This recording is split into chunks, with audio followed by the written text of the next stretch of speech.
Assalamualaikum warahmatullahi wabarakatuh. Alhamdulillahirabbil alamin. Nahmaduhu wa nasta'inu wa nastaghfiruh wa na'udzu billahi min shururi anfusina wa min sayyiati a'malina. May yahdihillahu fala mudilla lahu wa may yudlil falan tajida lahu waliyyan mursyida. Allahumma shalli wa sallim ala sayyidina Muhammad wa ala alihi washabbihi ajma'in.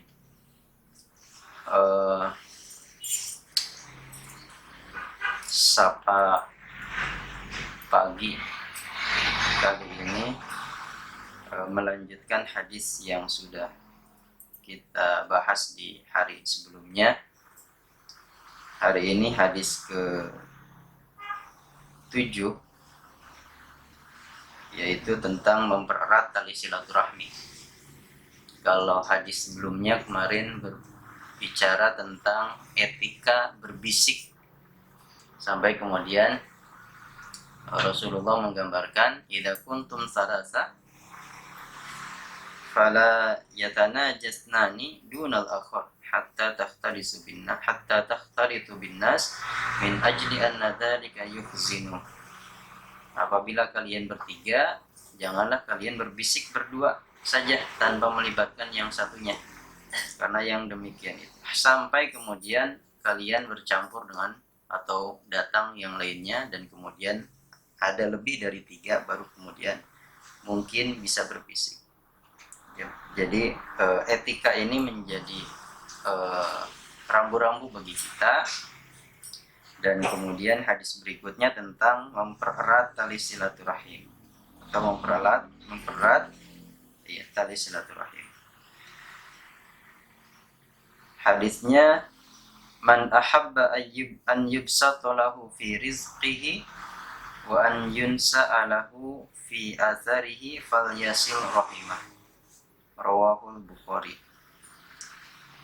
Hadis diriwayatkan oleh Imam Bukhari. Man ahabba an yubsata lahu fi rizqihi, barang siapa yang ingin mudah, barang siapa yang ingin luas rizkinya, wa an yunsa'a lahu fi atharihi, dan panjang umurnya, apa yang dilakukan? Falyasil rahimah, maka hendaklah mempererat tali silaturahim. Ibadah itu terbagi kepada 2. Ada ibadah yang bersifat vertikal, yang hubungannya langsung dengan Allah Subhanahu wa ta'ala, berupa sholat, berupa puasa, berupa ibadah-ibadah yang bersifat langsung kepada Allah Subhanahu wa ta'ala secara vertikal. Tapi ada juga ibadah-ibadah yang ternyata secara horizontal, dan itu sangat erat kaitannya dengan orang lain, sangat erat kaitannya dengan sosial, sangat erat kaitannya dengan orang-orang di sekitar kita. Maka di hadis ke-7 ini Rasulullah mengingatkan kita, barang siapa yang ingin luas rizkinya, barang siapa yang ingin luas rizkinya dan panjang umurnya, maka eratkanlah tali silaturahim. Oleh karenanya, keluarnya kita dari rumah kita, niatkan silaturahim. Berkumpul bersama teman-teman, berkumpul bersama sanak famili, berkumpul bersama saudara-saudara, niatkan silaturahim. Sehingga setiap langkah yang kita ayunkan, setiap gerakan yang kita buat, dan setiap keringat yang menetes, itu semuanya akan menjadi pahala di sisi Allah Subhanahu wa ta'ala. Kenapa? Karena niatnya niat silaturahim.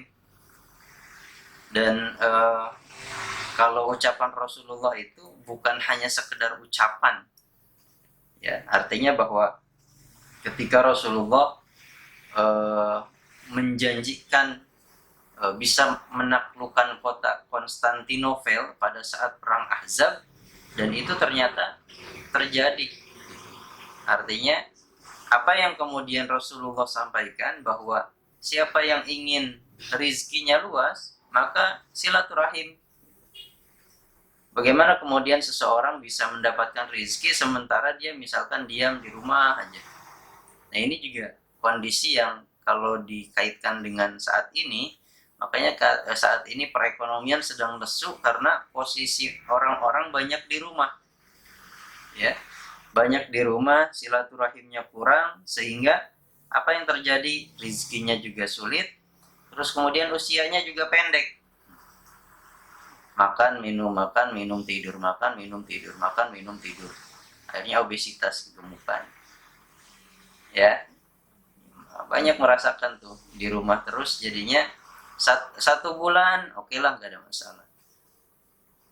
Bulan kedua sudah mulai agak kekurangan suplai keuangan. Bulan ketiga sudah mulai nggak bisa, sudah mulai terasa. Oleh karenanya silaturahim itulah yang kemudian mendatangkan rizki, ya. Jadi bahkan dalam sebuah keterangan yang lainnya, Nabi mengilustrasikan bahwa lihatlah merpati gitu. Tagdu himason wa taruhu bitonan. Lihatlah burung itu, pada saat kemudian dia keluar, pasti dia kemudian akan mencari makanan dan pasti ada rizkinya. Dan pada saat dia pulang, perutnya sudah penuh terisi. Tagdu himason, ketika berangkat dia perutnya kosong, ketika pulang kemudian dia membawa perut yang sudah terisi dengan makanan. Sebagaimana burung itu, maka kita pun yakin pasti ada rizkinya. Tinggal bagaimana kita bisa menjemput rizki itu, ya. Jadi rizki itu sudah ditakar oleh Allah Subhanahu wa Ta'ala sesuai dengan takarannya. Makanya jangan khawatir kalau kemudian tertukar rizkinya, ya. Ketika ada orang yang kemudian khawatir terhadap rizkinya tertukar, berarti dia tidak mengimani adanya Allah. Allah sudah siapkan rizkinya masing-masing dengan takarannya masing-masing. Oh, saat ini kita diberi rizki sekian takarannya, karena memang itu yang terbaik saat ini untuk kita. Bisa jadi pada saat kemudian diberikan yang lebih, justru malah kitanya yang gak sanggup, ya. Jadi kadang pohon itu kalau masih kecil, anginnya masih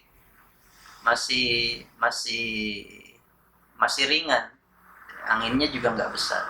Tapi semakin tinggi pohon itu, ketika sudah semakin tinggi, angin yang di atas pun semakin kencang dan semakin tinggi. Nah, mungkin Allah berikan kita rizkinya segini, sekadarnya segini, ya karena memang sesuai dengan kapasitas kita.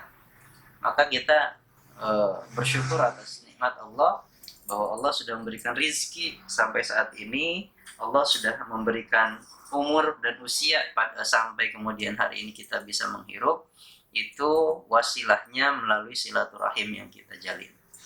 Bahkan nanti ke depan bisa jadi ini menjadi sebuah program. Kita harus silaturahim ke rumah atau tempat teman-teman kita, ya. Jadi kalau kemarin kita buatkan mau family gitu ya, family gathering, belum sempat terrealisasi.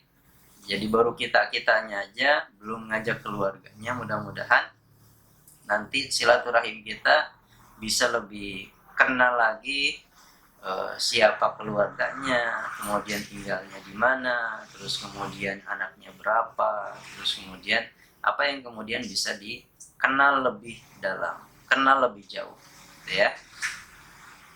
Itu hadis ketujuh, mudah-mudahan bermanfaat bagi kita, khususnya bagi saya yang menyampaikan, dan bagi kita semua yang mudah-mudahan menjadi pengingat bahwa silaturahim pembuka pintu rizki dan memperpanjang usia, ya. Jadi ini pesan Nabi dan ini menjadi pengingat bagi kita semuanya. Ya, itu saja yang bisa disampaikan. Terima kasih atas segala atensinya. Hadanallahu wa iyyakum ajma'in. Assalamualaikum warahmatullahi wabarakatuh. Laundry Pesantren, solusi berdaya mandiri.